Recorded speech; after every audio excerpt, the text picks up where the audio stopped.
যদি কারো এমআরআইতে এরকম থাকে যে অনেক বেশি ডিস্ক প্রলাপস হয়েছে, মানে পিএলআইডি আছে অনেক বেশি, তাহলে তার লক্ষণের সঙ্গে যখন আমরা মিলে গেলে তখন আমরা বলি যে অপারেশনটা অবশ্যই করতে হবে।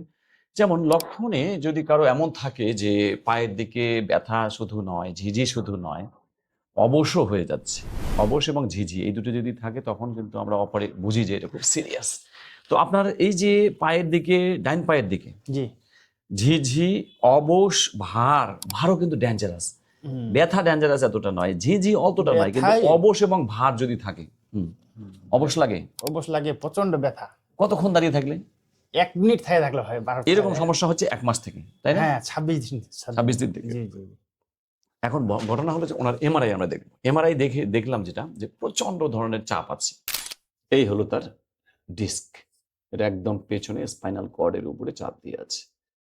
উপরের ডিস্কটা যেমন ভালো, তার উপরেও ভালো, কিন্তু এই ডিস্কটা একদম পুরো চাপ দিয়ে আছে। এই যে এখানেও তাই, পুরোপুরি চাপ দিয়ে আছে, এখানেও তাই। এরকম যদি বেশি হয় তখন আমরা বলি যেটা সার্জারি মাস্ট।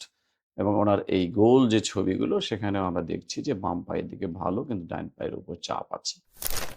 যদিও 1 মাসের মধ্যে কাউকে আমরা বলতে চাই না যে এখন অপারেশন লাগবে, তাকে অনেক কিছু দেখার সুযোগ থাকে, ব্যায়াম করার সুযোগ থাকে, ফিজিওথেরাপি, এপিডুরাল ইনজেকশন, অনেক কিছু সুযোগ থাকার পরেও কেন 1 মাসের মধ্যেই 26 দিন, ওনার 26 দিন তাই না, 26 দিনের মধ্যে কেন অপারেশন বলবো?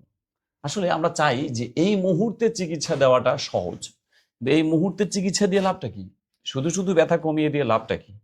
অনেক পাওয়ারফুল কোনো ব্যথার ওষুধ দিয়েও তো ব্যথা কমিয়ে নেওয়া যায়, কিন্তু সেটা তো আমার মেকানিক্যাল সমস্যাটা দূর করবে না, ডিস্কের পজিশন চেঞ্জ করবে না, নার্ভের চাপটাও ভালো করবে না, ব্যথা কমে যাবে, ঝিঁঝিয়ে অবশ থেকেই যাবে।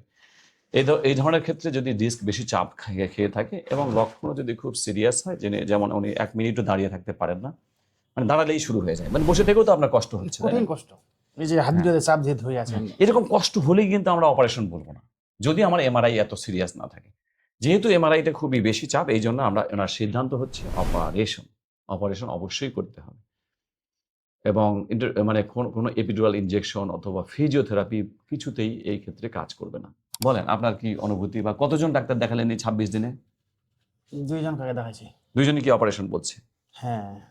ওকে, আমরা ডাক্তারের নাম শুনবো না। তো আপনার এখন কি অনুভূতি, যে আমিও বললাম যে অপারেশন লাগবে, আপনি তো আশা করে আসছিলেন যে অপারেশন ছাড়া?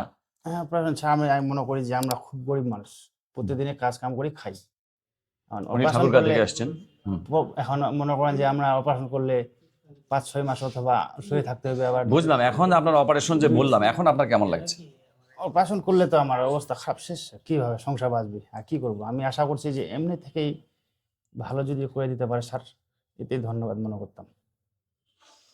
কিন্তু এইরকম শুনেও আমাদের কিছু আসলে লাভ হয় না, নাকি অপারেশনই করতে হবে, সেটা সরকারি হাসপাতালে যদি সম্ভব হয় তাও করতে হবে। সোজা কথা, ওনার সিদ্ধান্তই হচ্ছে অপারেশন মাস্ট।